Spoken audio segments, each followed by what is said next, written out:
Morning everyone, my name is doctor Sarita Kumari. मैं नागार्जुन में संस्कृत महाविद्यालय तरूनी में समाजशास्त्र की अध्यापिका हूँ।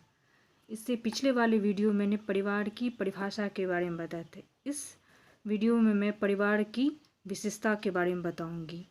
इस वीडियो को शुरू करने से पहले मैं आपको बता दूँ, ये जो आपका टॉपिक है परिवार, ये शास्त्रीय और उपशास्त्रीय दोनों के लिए बहुत ही महत्वपूर्ण है। ठीक है, आप लोग पूरा वीडियो को अंत तक देखिएगा।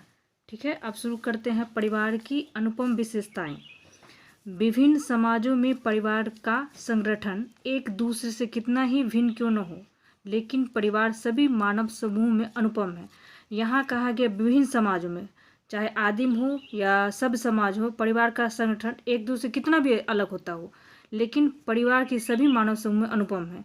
जो परिवार है, चाहे सब समाज हो, चाहे आदिम समाज हो, या कोई आधुनिक समाज हो या नगरीय समाज, किसी भी समाज में ये जो परिवार है सबसे महत्वपूर्ण अंग है। परिवार में कुछ ऐसी विशेषताओं का समावेश है जो किसी भी दूसरे मानव समूह में देखने को नहीं मिलती।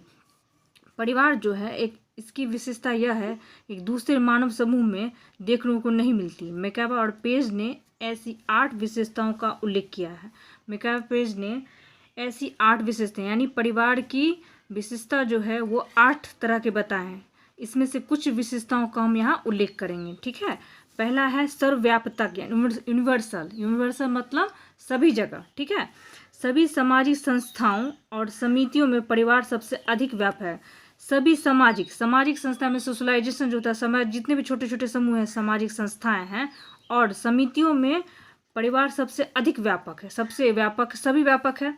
ठीक है, यह सभी सब और आदिम समाजों में विद्यमान है। यह सभी सभ्य समाज मतलब जो पढ़े लिखे जो लोग होते उनमें, और आदिम पुराने जो आदिम लोग हैं उन लोग समाज में विद्यमान है। और सामाजिक विकास के सभी स्तरों पर यह किसी न किसी रूप में अवश्य पाए जाते हैं। यहाँ कहा गया है कि सब समाज, आदि समाज, कहीं भी समाज हो, यह किसी न किसी रूप में अवश्य पाए गए हैं। ठीक है, भविष्य में इसके रूप अथवा कार्यों में जितना भी परिवर्तन हो क्यों न हो जाए, लेकिन इसके महत्व को कम नहीं किया जा सकता। भविष्य में देखिए, भविष्य में क्या होता है, परिवार में परिवर्तन होने लगे, एकल परिवार, संयुक्त परिवार, परिवर्तन होते गए, लेकिन जो कार्य है परिवार के वो कम नहीं हुआ। ठीक है, एडरसन का कथन, ये समाजशास्त्री हैं एडरसन, इनका कहना है कि परिवार एक रूप है जिसमें हम जन्म लेते। क्या है, परिवार एक रूप वह है जिसमें हम जन्म लेते हैं, परिवार माता पिता जिसमें हम लोग जन्म लेते हैं। ठीक है, तथा दूसरा रूप वह है जिसमें हम स्वयं बच्चे को जन्म लेते हैं। यानी एक तो परिवार वो है जिसमें हम जन्म लेते हैं, ठीक है, जैसे हमारे माता पिता, और दूसरा परिवार वो होता है जिसमें हम शादीशुदा होकर जाते हैं और वहाँ बच्चा जन्म लेता है। ठीक है, दूसरा रूप वह है जिसमें हम स्वयं बच्चे को जन्म देते हैं। परिवार की सार्वभौमिकता इसी बात को स्पष्ट करते हुए हो जाती है कि हम में से कोई भी व्यक्ति ऐसा नहीं है जो परिवार के इन दोनों स्वरूप में से एक का भी सदस्य हो।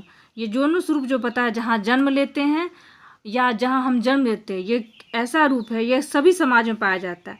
कोई भी व्यक्ति ऐसा नहीं है जो इस दोनों में से किसी में का सदस्य न हो। ठीक है, दूसरा है भावनात्मक आधार। ठीक है, भावनात्मक आधार परिवार की एक महत्वपूर्ण विशेषता इसके सदस्यों में भावनात्मक आधार, भावनात्मक इंट्रोडक्शन, आप एक दूसरे से संपर्क, ठीक है, कि भावना से जुड़ा हुआ, ठीक है, मिलजुल कर कार्य करने की भावना का होना। परिवार की एक महत्वपूर्ण विशेषता इसके सदस्यों में भावनात्मक आधार पर मिलजुल कर कार्य करने की भावना का होना है। भावना का आधार कि आपको बिना कहे हुए कि आप इससे जुड़े हुए, इसलिए ना आपको पता कि ये काम करना जो है, तो एक दूसरे से मिलजुल के हम वो काम कर लेते हैं। ठीक है, पति पत्नी के संबंध, माँ का स्नेह, पालन पोषण की व्यवस्था, पिता द्वारा दी गई सुरक्षा और सदस्यों में पारस्परिक त्याग की भावना कुछ ऐसी विशेषताएं हैं जो सदस्यों को भावनात्मक आधार पर एक दूसरे से बांधे रखती हैं।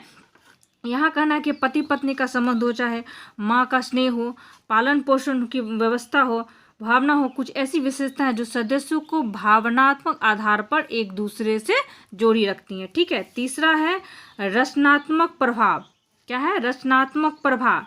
सामाजिक व्यवस्था में परिवार सबसे महत्वपूर्ण इकाई। यहाँ तो पहले भी परिभाषा के अंतर्गत आपको पता चल ही गया होगा कि परिवार जो है समाज की सबसे महत्वपूर्ण इकाई है। ठीक है, परिवार का एक प्रभाव इसलिए रचनात्मक है कि एक और तो इसमें दिखावा नहीं होता, अर्थात यह सदस्यों को आंतरिक रूप से प्रभावित करता है। ये देखिएगा, ये आप दूसरे को दिखा सकते हैं कि हम प्रभाव डालने के लिए कोशिश करें, लेकिन परिवार में आप दिखावा नहीं कर सकते हैं क्योंकि आप आंतरिक रूप से एक दूसरे से जुड़े होते हैं। और दूसरे इसलिए क्रियात्मक है कि इसका उद्देश्य किसी विशेष को लाभ ना पहुंचाकर सभी के हितों को समान महत्व देना है। आप दूसरे किसी समूह में हो तो अपने मन से या बिना मन से आपको कोई काम करना पड़ रहा है, लेकिन परिवार में क्रियात्मक इसका उद्देश्य किसी विशेष को लाभ पहुंचाना नहीं है। आप जहीं काम करते किसी विशेष संस्था को लाभ पहुंचाना होता है, लेकिन परिवार में ऐसा नहीं, यहाँ सभी के हितों की रक्षा करना और समान महत्व देना होता है। ठीक है, अब चौथा है आपका परिवार का छोटा आकार। क्या है? परिवार का छोटा आकार।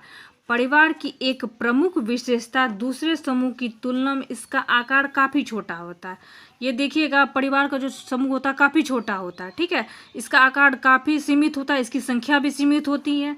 परिवार के सदस्य केवल वही व्यक्ति होते हैं जिनमें उसमें जन्म लिया हो, विवाह किया हो अथवा परिवार की स्थापना करने वाले व्यक्तियों के निकट संबंधी। यहाँ कहा गया है सदस्य केवल वही व्यक्ति होते हैं जिन्होंने इसमें जन्म हुआ है, यानी उस परिवार के अंतर्गत उन्होंने जन्म लिया हो, विवाह किया हो, यानी उस परिवार के सदस्य कोई भी सदस्य विवाह किए हों अथवा परिवार की स्थापना करने वाले व्यक्तियों के निकट संबंधी।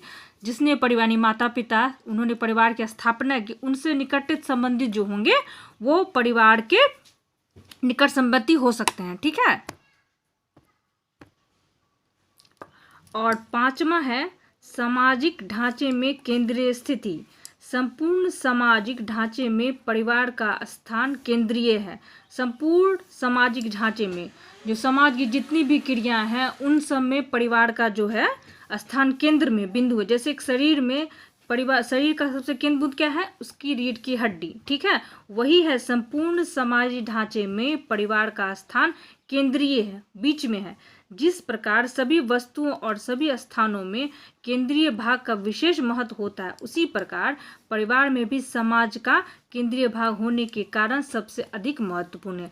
इसलिए कहा गया है कि परिवार जो है, परिवार समाज का केंद्रीय भाग होने के कारण सबसे अधिक महत्वपूर्ण है।